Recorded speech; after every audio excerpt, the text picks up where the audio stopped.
Welcome to today's podcast, The Sound Healer's Voice. My name is Ali and I am a professional sound healer based in London with an Irish accent. This is Carrie with me today, who is also a professional sound healer based in London with I have an Irish accent. English? Accent. Today we're going to do the way I've been doing these podcasts, keep it really organic. This is what Carrie and I do when we come together. We're good friends. We're having our cacao. This is our 8 Within cacao. Today we're drinking the 8 Within Rose cacao, which is called Divine Love. I'll take the cacao before a sound bath or if I'm working with sound healing and vibration that day. Now I'm going to talk a little less and enjoy hearing how Carrie might enjoy her own cacao or sound bath rituals. Carrie, thank you so much for coming. We're good friends, so I'm really happy to have you here. It's lovely to be here. Thank you for inviting me. My rituals are that for the cacao, I have cacao every morning. When I wake up, I have the 8 Within blend, which is the Inner Depths. I always have that in the morning. It's a deeply relaxing blend. And after that, I tend to do a bit of meditation. I will sit quietly and just connect into spirit or just see what's going on that day. If I've got any questions or concerns, that's the time of day that I look into that. I then usually have either a blend called Brilliance. Oh, wow, you double up? Yes. 2 cacaos a day? At least, sometimes Wow, more. cool. But I do it for the mood that I'm in, or if I want to be creative, then I will have the Brilliance or maybe the Cloud9. And then in the evening, the Dusk Till Dawn. Or Dusk Till Dawn. Yeah, I love that in the evening. But I do try to limit how much I could drink it, 4 cups a day, no problem. But I just find it it's a beautiful ritual. I used to drink a lot of coffee beforehand. So now I'm having cacao, which I know is much healthier. It's very good for your heart health and general well-being. Full of magnesium. Yeah, and it tastes so good. Yeah. It's so beautiful. And I never add anything apart from the tinctures. Carrie, I'm going to ask you a few questions because, first of all, I'm going to explain to everyone at home a little bit more about you as I experience you. And then we're going to go over your life as a sound healer, which is really interesting in London. Number 1, because you're doing so well. Interesting number 2, because your equipment is phenomenal. Interesting number 3, because you're a busy lady. Carrie and I crossed paths a long time ago. When we met, I was journeying through my busy life, running sound healer trainings, and at the time I didn't have this space, so I was constantly moving studio to studio, carrying all the gongs and equipment, and I met Carrie. Now I have one space, thank goodness, in Notting Hill, and I can stay here. So a lot has changed for me. I've really grounded, and I have this crystal planet, which is the name of my studio in Notting Hill, and it's just given me so much peace to be here. And Carrie has gone through so many changes since those moments where we met together so long ago. At the time, you had some singing bowls. Yes. You were on my training course, and I said to one of the girls, Morgan, who's one of our good friends, I don't think she needs to be here. And I was looking at you, and it was you I was talking about, because I have a feeling this lady already knows her stuff in regards to sound healing. So I was curious about why you were at my training. You had this ethereal glow, you're beautiful vibes, very kind and gentle, wonderful with the groups, and you had a collection of crystal singing bowls at the time. So you were already living the sound healer's life, which is quite rare in London. It's a niche group of us. So much has changed since then, because now you're one of London's top sound healers and you've just a huge community. You have really grown. I am so amazed and impressed and proud to know you, because you're literally everywhere now in these top amazing studios. I see you in Primrose Hill, in Soul Studio, also in Trioga Chelsea, and all the other incredible premium studios around, which blows my mind. So tell us, how did this happen for you, and how's it going? 'Cause you're busy. Yeah, so I'm absolutely loving life at the moment. It's going really well. I'm enjoying the journey. Yeah. The journey, I think, is where the growth happens and the learning happens. And for me, I got into sound healing very intuitively. It was something that felt like a natural progression. So Many years ago, I had a quite an unusual experience where I met a gentleman who basically can read people's energy. Wow. And read their soul purpose. You told me that I would be doing something. So to put it into context, at the time when I met this gentleman, I was just a writer. I was interested in spirituality, but I was concentrating on this children's book that I've written. And so when he started to talk to me about something that was more overarching, more spiritual, I was really blindsided, and it was a chance to really start to look at this area of my life which I had always found fascinating, which is regarding frequency and quantum physics and that kind of nerdy side of life which has always interested me. So I started to really engage with those topics, and he didn't give me all the information. He only gave me some very bare bones because he said he couldn't tell me everything because it was my journey and I had to make the discoveries myself. And I'm on this journey and I really don't know where I'm going to end up, but I do know that this part of the journey is pivotal and that I have been drawn to frequency and vibration for a very specific reason.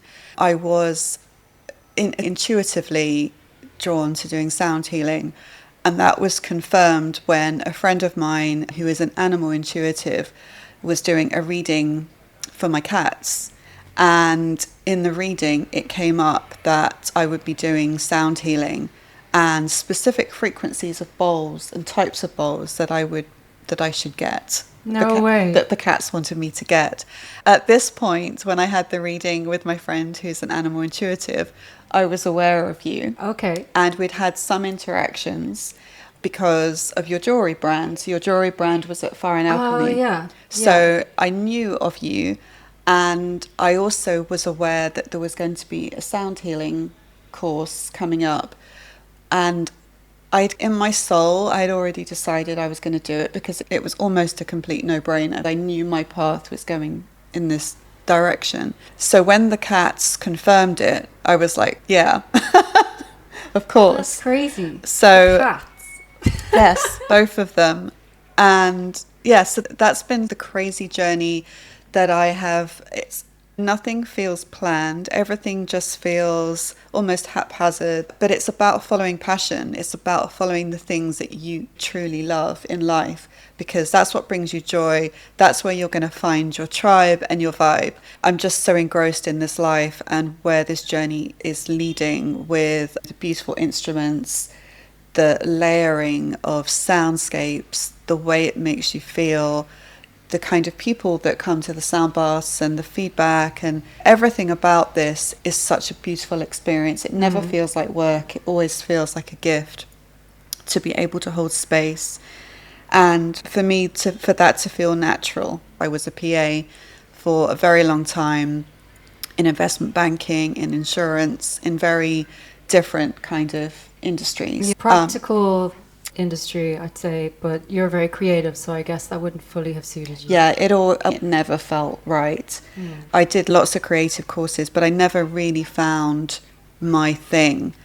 And I didn't have the courage of my convictions at that time in my early 20s to go. I didn't feel I had that confidence. Because, yeah, just to fill everyone in at home, Carrie is also a writer. She's highly creative. I'm an artist. I create jewellery and the crystal sculpture in the studio. So Carrie and I talk about art, and Carrie you've told me I you paint, yeah. But you're an author, right? Yes. A writer, an author. Yes, I did media studies. So I wanted to be a DJ, like a radio DJ. That was my passion. That makes sense. There's a lot of DJs who are sound healers. Yeah. When I came out of college, I couldn't get paid work. I could get lots of internships. Yeah. And then I just fell into secretarial work because it meant I could support myself. And practical, then, yes. So it's always been that struggle between living life, but living life fully, like living life soulfully, has never been something up until recent years when I've discovered spirituality. Now I can really feel that part of me has somewhere to nest and to feel happy and nourished and somewhere to grow.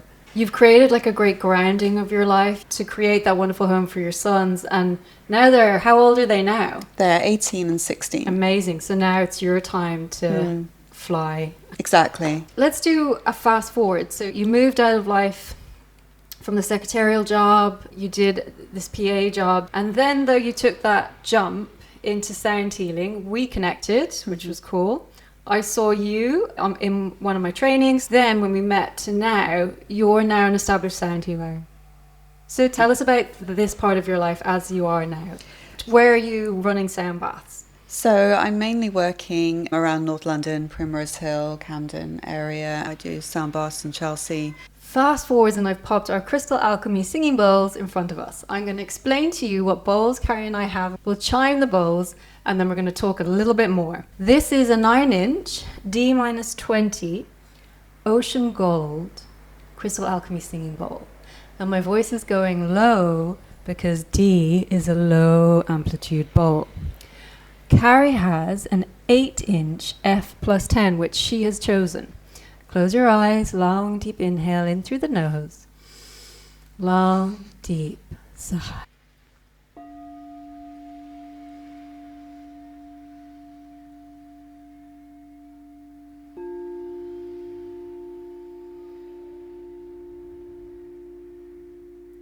Now that you're a busy professional sound healer in London, what are you up to? I'm working in some big studios and I'm getting corporate clients, and I have such a wonderful setup. The offering that I give my clients is something really special. I can vouch for that because I've been to Carrie's sound bath recently and I was in heaven. You have this unbelievable setup. You have 3 Goddess and Gongs, beautiful golden pyramids we're going to ask you about, and all these incredible alchemy bowls. Tell us about this amazing soundscape because it's really unique for you. I've seen and heard no other sound healer with your soundscape. I think it's like I was saying earlier, it's such a journey. When you start off as a sound healer, you out the gate, you really don't know what you like and what kind of sound healer you are. It takes time to find your voice.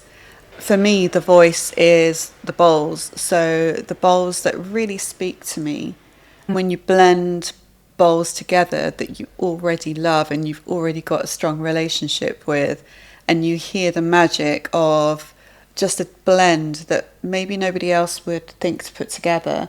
It's such a personal decision. For students who have never seen your soundscape, tell us for example, what alchemies you're playing.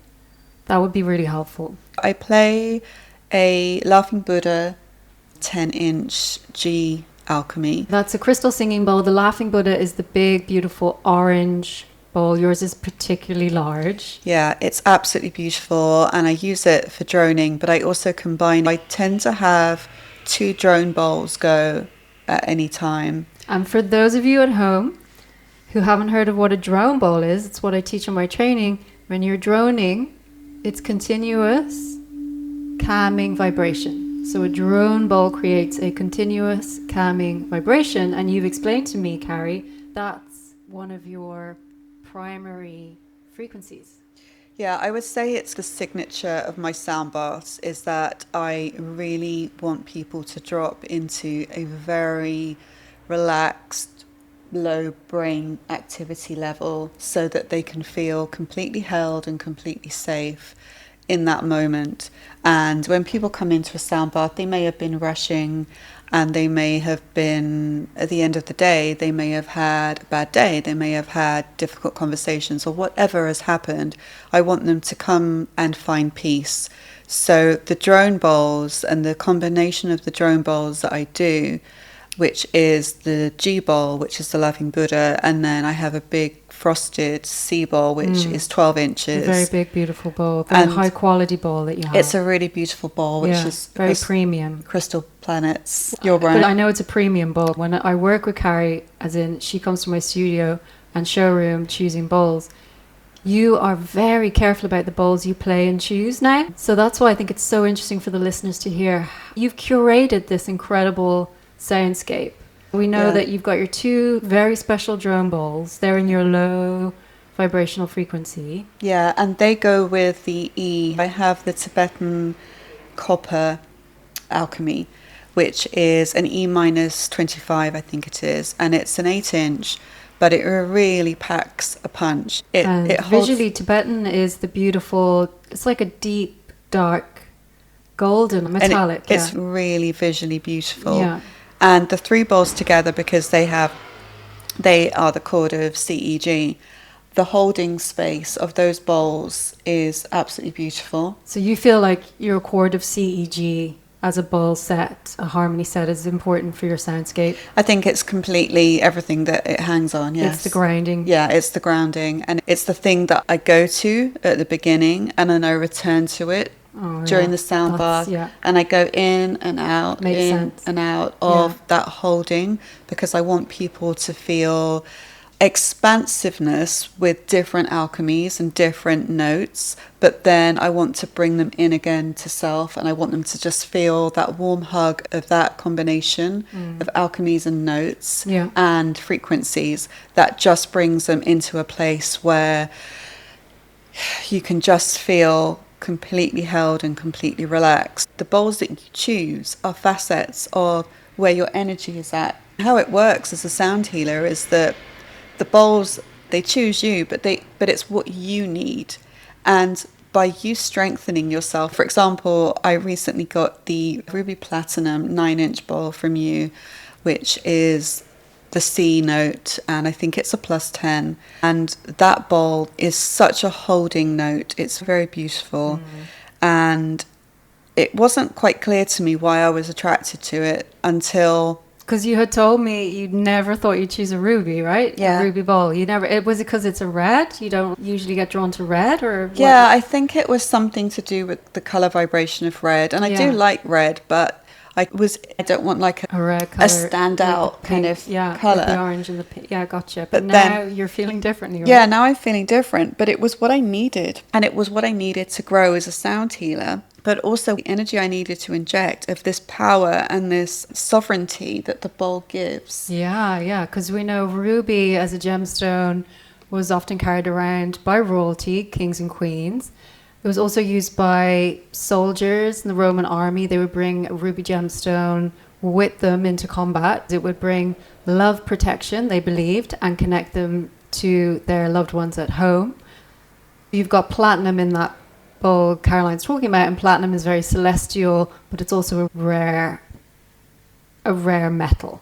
Yes, and there were lots of connections that then came up for me after choosing the bowl. So things tend to make sense to me after the event. There is an initial pull, an intuitive pull towards a bowl, and then it becomes clear. There's just something, and for me, it's always a softness that I hear in the bowls. It's like I'm looking for something that makes me feel something inside that is inherently meanness. Like I'm looking for something that matches my vibration. Oh, it's interesting. So and then when I'm playing the bowls, I'm just feeling, I'm literally sitting in my element, like literally in this kind of Merkaba of this energy. And what's curious about what you just said is you're looking for the vibration when you play a bowl that connects to your own natural vibration. And what I'm always teaching students is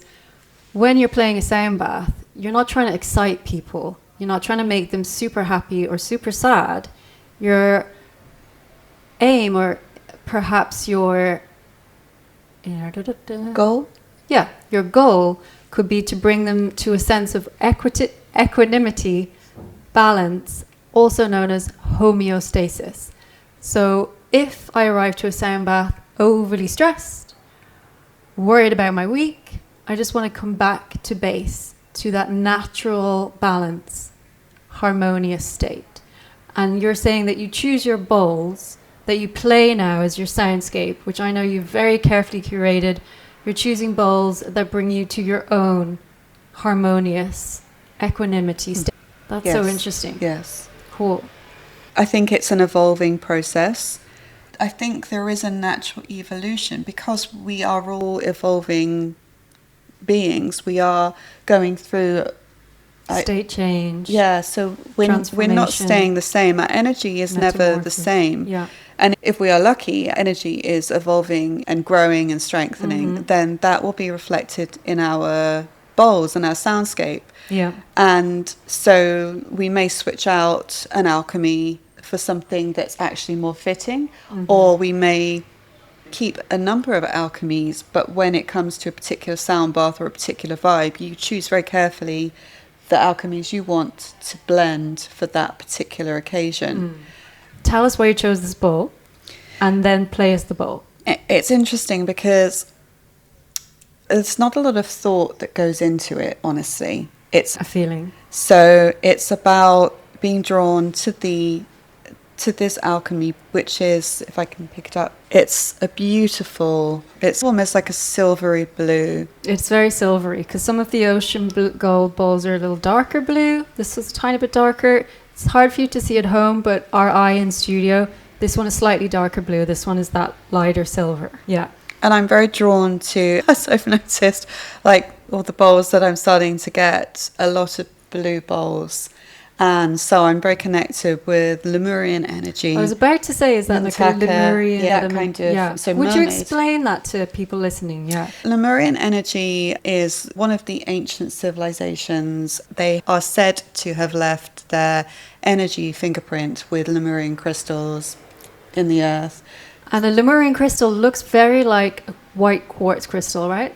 Yes, you can tell them because they have a ladder on the outside. I've got some pink Lemurian quartz and I have some clear. Oh, pink. That's unusual. Yeah, that's beautiful. Wow. And so the Lemurians were this civilization, and they are said to have had very advanced technology and knowledge, and it's also connected with the earth and how you feel in nature. I'm one of these people that I'm very connected with nature. And would water have that effect on you? Because we've got the blue and the ocean gold. The water does as well. The water is incredibly grounding and gives me such a sense of joy. But it's the colour vibrations of that blue and the blue of the sea here and that green. I think colour is so important in our lives, and we seek out colour that maybe we are lacking, so the energy we're lacking. So maybe with this, the vibration here is saying to me intuitively, I'm lacking flow, I'm lacking that go with the flow, that carefree. Yeah. And we're in the city, so we're lacking the sea as well, We right? are very much lacking the sea. Yeah, and I love swimming. I love the water, but yeah, I don't have the sea here. I have it in Ireland, but not in London. So that's a good point. I never thought about it in that way. Yeah, and also the mermaid energy, it's the same thing. The mermaid energy is about having fun and being joyful and playful and swimming around without unencumbered by anything, having this freedom. And so that's what this represents to me, that energy. And I'm very drawn to that energy. Although I like other alchemies, I have the Egyptian blue again, which is that ancient knowledge in Egypt, and the Tibetan bowl, again, ancient knowledge, and the Laughing Buddha, which is just, it's so joyful, so beautiful, so holding. Could you tell us the bowl you've chosen? If you imagine we didn't know the alchemy, so just I'll hold it for you to read. So this is an 8-inch 5 + 10 cents ocean gold alchemy bowl. And we know 8-inch is considered a medium-sized bowl in the alchemy world. Yes. So I was looking at this bowl because I have a F bowl currently, but I find it when I'm playing it to be a little pitchy. And I'm very much wanting to soften my soundscape with the bowls. So I want the bowls to just feel, nothing to feel jarring. And can I point out as well, Carrie is saying that her bowl is pitchy.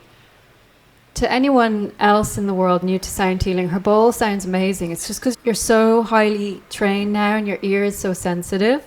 Highly sensitive person, you're noticing that, and that's incredible. You're just so attuned. So you're feeling like your current one is pitchy to someone else, they wouldn't notice. Yes. And this one here, it's an 8-inch and it's an F + 10, which is something to note, because it's when it's at plus 10, it's considered an F, essentially, in the alchemy world. Anything plus 10, minus 10 is in true tone range. And so what appeals to me about this bowl, if I'm comparing the note to my existing bowl, which is a tall 7-inch green goddess bowl, it's very beautiful, but this bowl has a softness about it. And for an F bowl, because it's quite a high note in the scale, and during a sound bath, generally you would play the C, D, E, that kind of range. For a lower vibration, yeah. For a lower vibration. An F bowl wouldn't really feature very much in that deep, nourishing part of the sound bowl. It would be something I'd introduce in places because I want to give healing for, and the F bowl is the energy of the heart generally. Yeah. So I was really looking for something soft. And this bowl, everything about it says softness. It looks soft. And so to play it, it's just, even though it's an F, and bear in mind that an F is usually quite a high note, and it's still quite high, but it has a softness and a refinedness of it. And it's a very beautiful, long, gorgeous sustain. It's beautiful, it's isn't very it? healing. I love it. And it's soft, and maybe it's what my heart needs right now. Maybe that's what I'm craving. And the higher frequency of the bowl that I currently have is just not vibing with me. And it literally comes down to that sometimes. Yeah. And so everyone at home knows I have a D note, which is 9-inch D minus 20. And I chose that because I knew it would harmonize with Carrie's F. So we both might drone together. So this is D and F, two notes that harmonize well. And what is yours? What is your sense? My scent is minus 20. I mean, they sound lovely together. What is this F? How does this feel to you? Because what's your alchemy favourites? Before you came in, I was creating a sound file for this particular bowl here, the 8 F plus 10 Ocean Gold, and I said to myself, I often have to think about who might buy the bowl, and I said to myself, whoever buys this bowl, it's an incredible bowl. Yes, you're right to notice this bowl. It plays it so well. So I would be drawn, if I was choosing a bowl, to that F bowl in front of you. I feel like with this one here, the D minus 20, it's beautiful as well. That's nice, yeah, that feels lovely. And it's just got that depth.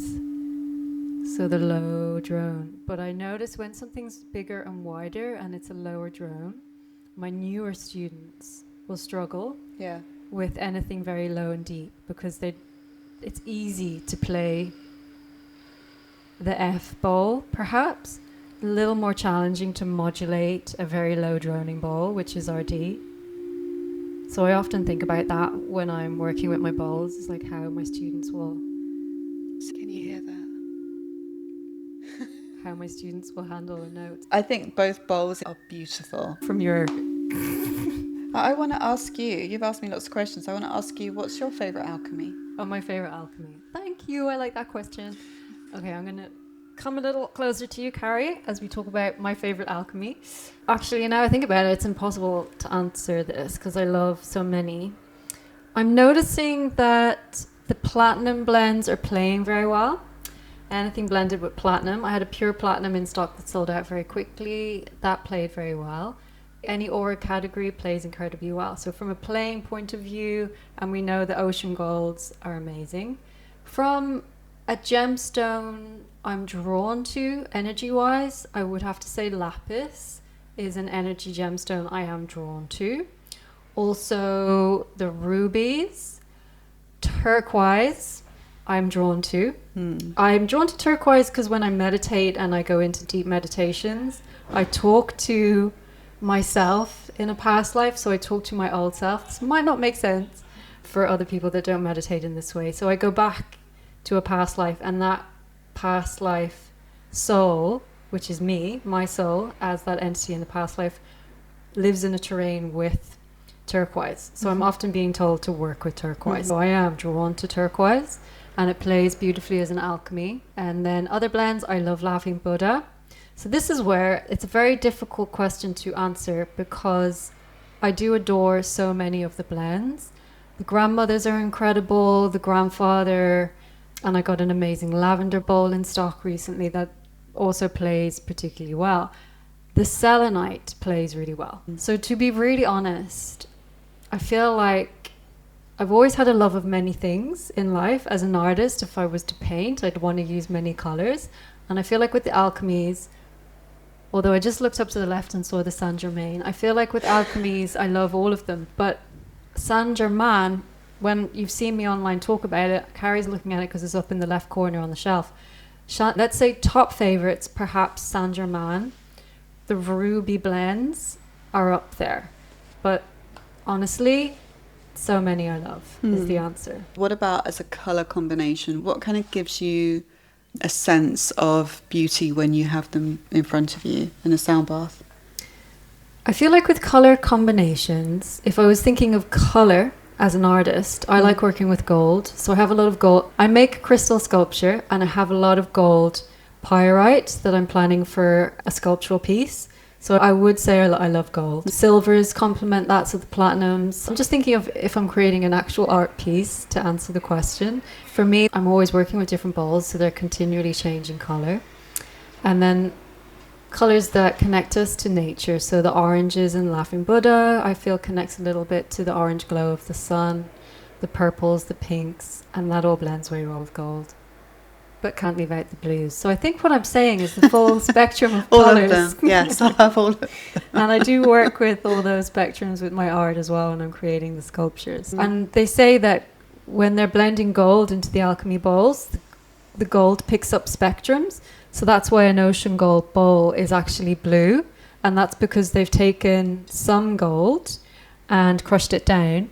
And the gold, when it's heated with crystal, because it has to be heated with quartz crystal to make the bowl, this color spectrum changes. So I think that's really interesting. It's the fractals of color spectrum. So we're all drawn to the multicolor spectrum for balance. Because there is no one color. I wouldn't say I just want a blue collection of bowls. I do think if you've got just the white frosted collection of bowls, you'll probably see those sound healers with other colors around them. So ultimately I feel like we are working with the full spectrum. Yeah, because I think the colour vibration element is something that gets overlooked a lot, because we're focusing on the sound. But also I think it's such a sensory experience. So when people come to my sound baths, it's what candles do I have burning? You know, what scents have I got? Yeah, you create a full... I would say it's like an art show when I go and see your sound bath, because you've got all the beauty in your bowls. You have flowers floating in some of your bowls. All your cards, and actually we have some cards here in front of us, so I'm just going to choose one. We've got beautiful oracle cards here. I got one that's stating the in-between. And you have your golden pyramid behind you. Tell us a bit about your pyramid. My Grotto Sonora gong, my main one, which is a 34-inch deep gong, is the stand for it is a golden pyramid. I just knew that whenever I got a gong, that would be my stand. As a sound healer, when you have bowls on the floor, to have a stand where the gong is actually quite close to the floor is really important. And this one is compact, so the golden triangle is quite close to the floor, and then the gong is in the middle of it. And the gong that I have, again, has an eye, so it's a nod a bit to the Eye of Horus. And the Eye of Protection. And again, the sound that I chose, which is, the gong is I think it's 66 hertz.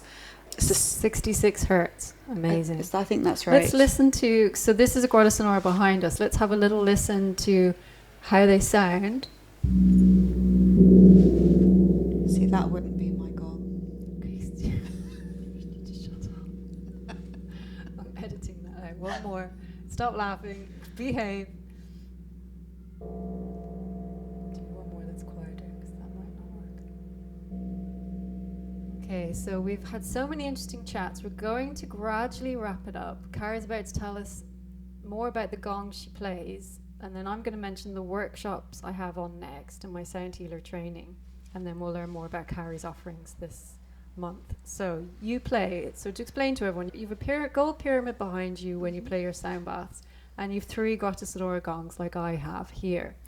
What note? You're about to tell us, what notes are those gongs? So the big one is a C, and then I have a smaller, Sorry, from the big one is a C. Use your mic a bit, yeah, in case we lost your voice. So my big grata... Your large gong, yeah, that's a C note, is that correct? That's a C note, so that one is the 66 66 hertz. And then fantastic. I have a smaller nickel silver C note as well. So they blend perfectly together, beautiful. The 2 C notes, and they're very soft.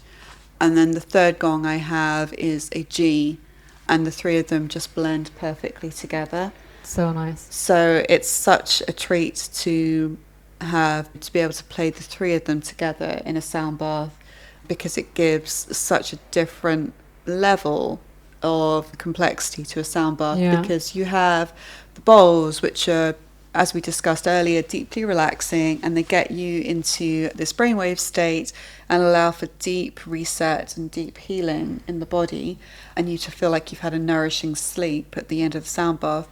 But then you move into the gongs, and the gongs are a very... out of this world. A very different... portal note. Yeah, very different energy. And I chose the particular gongs that I have because they're not too disrupting. They're quite soft, but they're also so holding, and they take you to a place and give you really deep healing.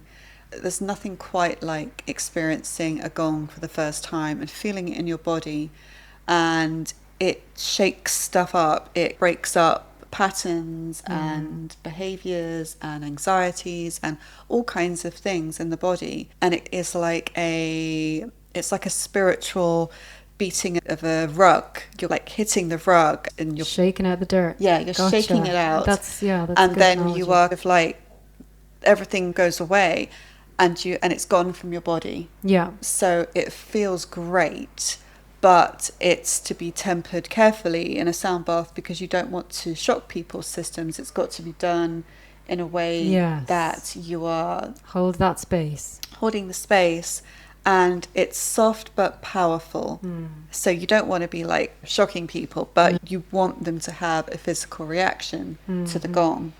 Because soothed, but not overwhelmed. Yes, it should have an effect on your nervous system. Should give your nervous system that's a lot. That's more than the wow. Yeah. Awakening. Exactly. But still like calming, not past to the overwhelm. You and I watch out for that when we're playing. Yeah, absolutely. It's important when I do my sound baths to watch how people are reacting to things. Are people wriggling around? Are people finding certain notes too powerful, too overwhelming? Yeah. So sometimes I will dial down a note I'm playing, or sometimes I'll change completely a combination that I can see there's a lot of... I feel like people in the room are not liking a particular combination. Sometimes a D will have that effect on a group. So it's very much about watching for how things are landing. The listener's reaction, listener's response. Exactly. That's just... I'm so glad we got to have this chat. Yeah, me too. I'm going to do a quick mention. In November, I have my final teacher training of the year. So that is soundhealercollege.com for my teacher training. And that is also going to be in my Crystal Planet studio, Notting Hill, London. A few spaces left on that. You can pop onto the website to book on. Carrie, let's learn what your offerings are this month so everyone knows where to find you. Yeah, so I'm at Soul Studio. Yes, so I'm at Soul Studio in Primrose Hill most weeks. Wonderful. And you can find me on Instagram. I always put where I'm going to be. Tell us your Instagram handle, please. At Miss Carrie Parker is my Instagram handle. Perfect. You can find me at Try Yoga in Camden, and also Flow Yoga in West Hampstead, and many other studios. But just look out for my socials where I'm going to be. You'll share it Awesome. Okay. I'm so glad we've had this chat. Yeah, it was lots of fun, and thank you for the cacao. It was absolutely delicious. You're so welcome. Thanks, everyone at home. Thank you so much for tuning in. I am so grateful for you. Drop me any DMs or feedback on what you'd like us to discuss next. I'm going to try and keep this bi-weekly. It's very organic. It's whenever I can have a chat with a local sound healer friend. Sending you so much love and so much thanks to Carrie for joining me. Thank you so much.